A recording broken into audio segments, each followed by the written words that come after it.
Hey everybody. So I want to apologize for missing last week. Last weekend was just kind of a crazy weekend, I think, for me, um, and a tired weekend. So I'm going to be doing two videos this weekend to catch up. I'm not going to let myself fall behind. And I think today, kind of I feel like I want to talk about.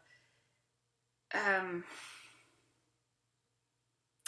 don't want to talk about coronavirus, but at the same time, I want to talk about the things that we're dealing with, maybe memories or fears or anxieties that it's bringing up. Um, so for me, ever since treatment, I've always been very careful about who I am around. My friends have pretty much figured out that if they're not feeling well or if they're around people who are sick, it's probably not a good idea to come by me.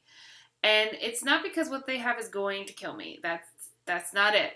What it is the 24-hour flu in somebody else is going to take me 4 or 5 days to get over. And it's not just working through the feeling sick part, it's the bouncing back part. I don't. It takes me forever to get through something.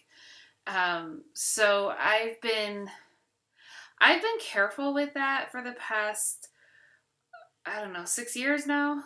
And so I guess a lot of the things that they're recommending people do, I will sometimes do, depending on if it's flu season or not. Now, the social distancing that's going on right now is more than I would normally do. I'm realizing in little ways. I'm pretty much, I'm pretty well a homebody. But I think lately I've been more of a homebody and catching myself and thinking, oh, I want to go do this or that, and I don't. So, for example, I really wanted to go up to do the cherry blossoms in DC. I love doing that. I'll go next year. There's always going to be a next year. And so, but what's bringing up now is just my anxiety. I really had to fight to not be overly anxious with all of this. I had to really um, just fight through some things.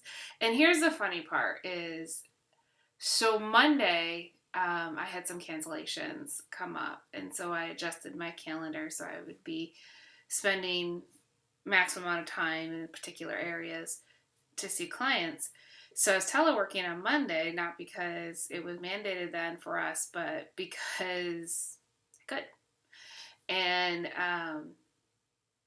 that whole day, I was really fighting to go see, mentally fighting with myself about going to see a client on Tuesday. And I was honestly afraid. And I have a great boss who was like, let's remember, it is flu season right now. We just going to take all the precautions that are necessary. Even with COVID-19, you're taking the same precautions. And so I finally was like, all right, I'm going to do this. I'm going to do this, and I'm going to be fine because I take all the precautions.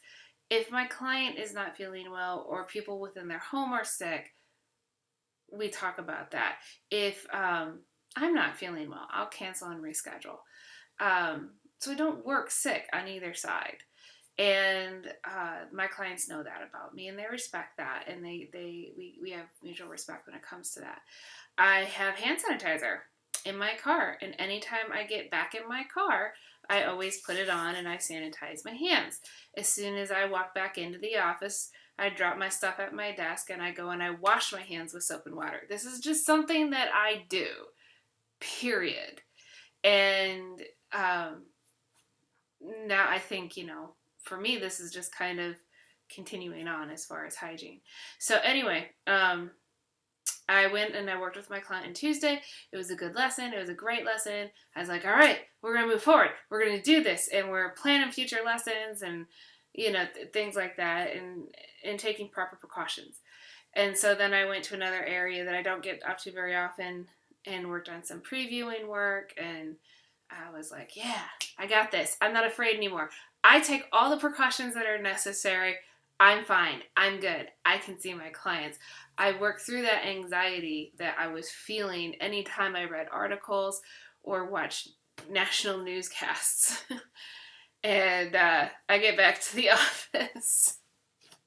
Well, actually, before the office, I was checking my email in the car. I was parked. I wasn't driving. Checking the email on my phone.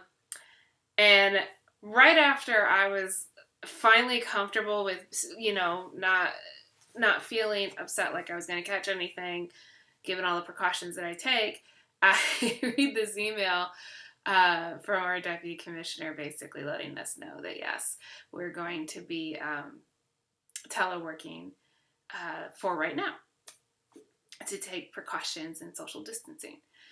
And I got back to my office and I was laughing with my boss. I was like, I finally built up the courage to not be afraid and to be able to go out and not be like full of anxiety when I'm working with my clients. And it was kind of funny. We're like, okay, well, this is what we got to do and this is what we're going to do. But it doesn't mean that I don't feel afraid, and it doesn't mean that it doesn't bring me back, to when my immune system was worse than it is now. I mean, I don't have a healthy immune system. I have a compromised immune system. And so do all of you fighting all of this. You have the compromised immune systems too. And so we want to take those extra steps. I think most of us are already taking those extra steps. I mean, I think we're already doing the distancing to a certain extent, that we are aware of people around us, that hand washing is nothing new. And I know I'm playing with my hair because I'm partially looking at my hair going, that didn't pull it on the right side. Anyway, so I think a lot of us are already, who've been going through chemo or radiation, we've already doing a lot of these things that are being recommended. It doesn't make it any easier. And when you've been further out and your immune system's a little bit better, you are then just taken back there again, and you're reminded again, wow, you don't really want to see the inside of a hospital. And from everything I've heard, the majority of the people in this country won't see the inside of this hospital. And we're really working hard for that to happen. But I think there's still a lot of anxiety that we're feeling from this. And so what are some of the things that we can do to help dispel that anxiety?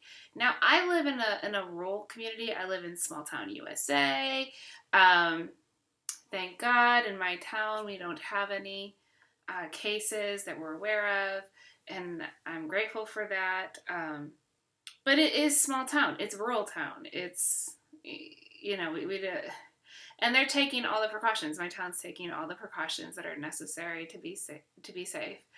And so what are the things that we can do that will help with anxiety? Well, going for a walk. Don't go for a walk in a big group. That defeats the purpose of social distancing. But go for a walk, because you're hopefully not going to be running into anything as you walk. And so I tend to go for walks several times a day now with the teleworking. I'm trying to set up a schedule. I'm so used to being out and about that really has to be a part of my schedule. So sometimes I go for a walk. I listen to music.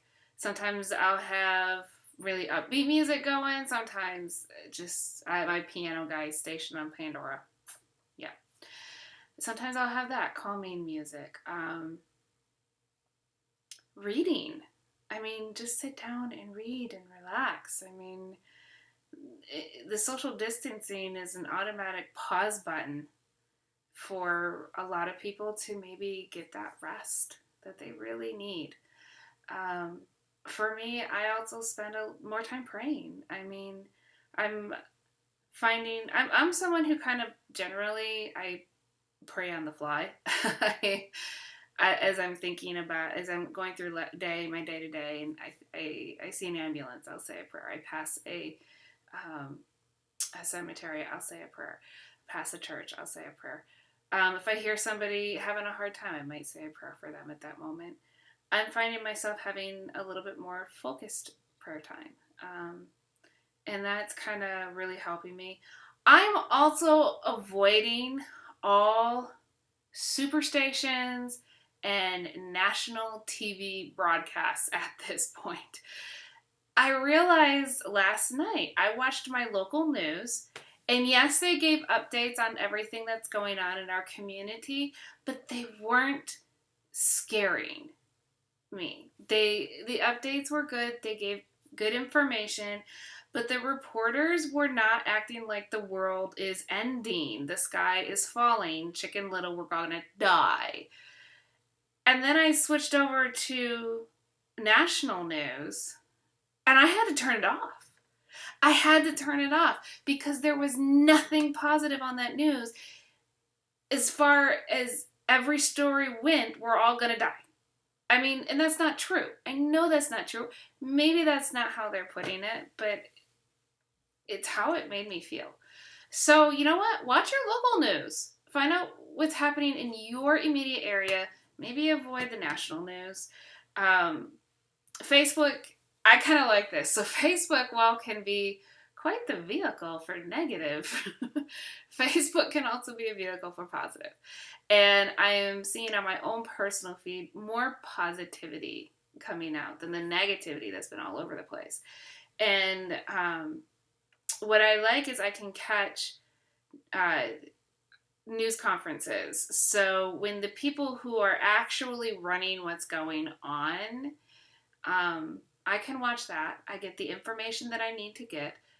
And it's not sensationalized. It's not got ominous music in the background. It doesn't show all the people that are in hospitals around the world.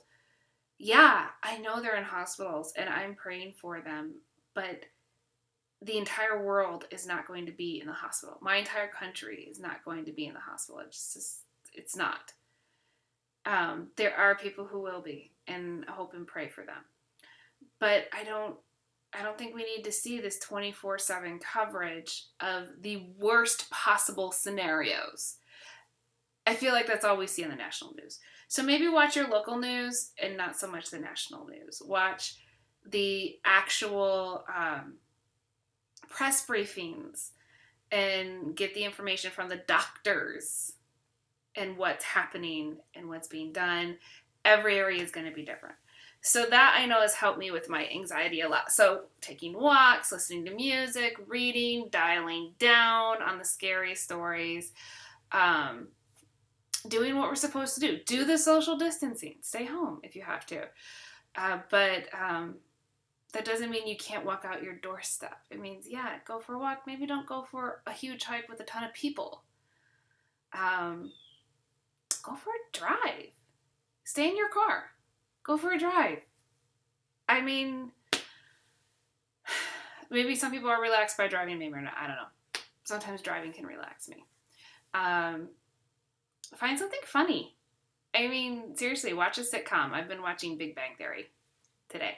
Yes, and that makes me laugh. And I've been knitting. And I took a little trip out to see the house that I'm buying that is being finished up. And yes, I'm buying a house, and that's a whole other video I'm going to do about making your dreams come true. And try not to freak out as much as possible, because this too shall pass.